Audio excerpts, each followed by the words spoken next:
when I was about to do this guys,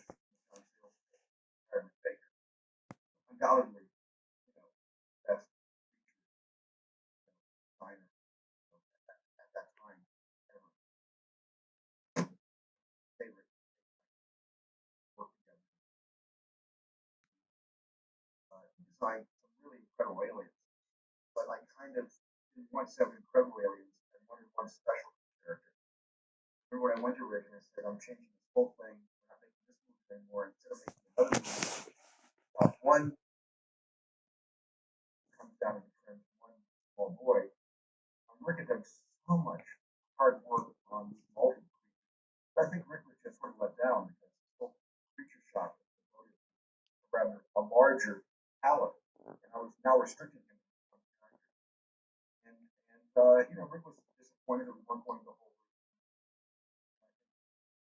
Rick and I decided together that this wasn't perhaps a film that we should do together. Because not what Rick expected to do something different. And and and I kind of and Rick said, you want to make a kids movie. And I said, that's right. I said, actually, I think he's not going to make a lot of money. I think I'm making a movie. It's only going to appeal to kids. And I agreed that Night Skies was much more of a broader audience picture, a scarier movie, get more teenagers in. And I said, yeah, I'm probably making a big mistake. I'm going to make an old-fashioned Walt Disney movie about an alien and a kid. And that's going to be all it's going to be. And so I think we had an understanding, separated, and I went off to try to find a designer for my single creature. And I first went to Ken Winston, did a kind of really interesting design. I had one concept for ET that's pretty consistent with all designers, and that is I didn't want anybody to think that ET was anything other than an actual extraterrestrial. Therefore, it couldn't look like there was somebody in a suit. And I wanted him to be only 3 feet tall. So I said, I need him to have such a small neck, and I want the neck to telescope like a turtle coming out of a shell.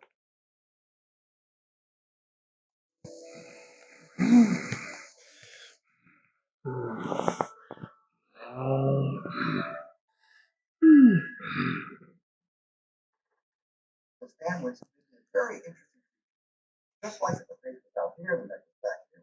Really, but I was shopping. I told Stan, I'm shopping. I'd like to do a feature if I like it.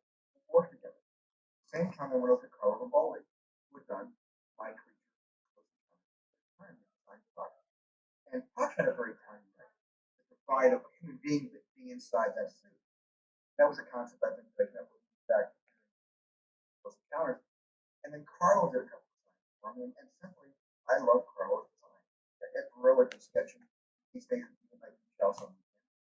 We gave Carlo about 4 or 5 or 6 sketches. It first started with myself and Carlo Ravalli working directly with Steve and doing drawings of and in the early stages we didn't really know what ET was going to look like. We were just sort of talking about it.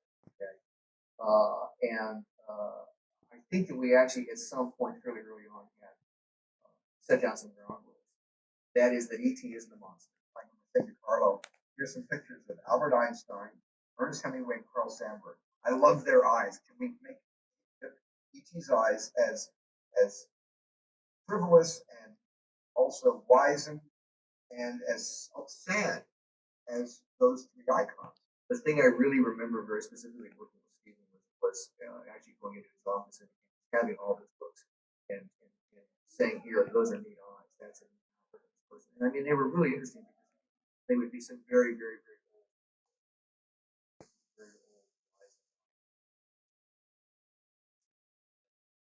The way we worked with this stuff is Carlo and I would go away for a day or 2, draw a lot of stuff, basic shotgun.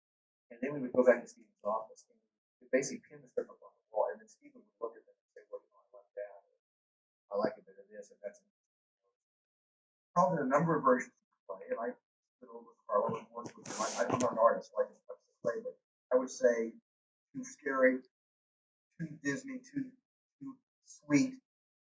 And finally, this creature did emerge from play after a couple of weeks. It was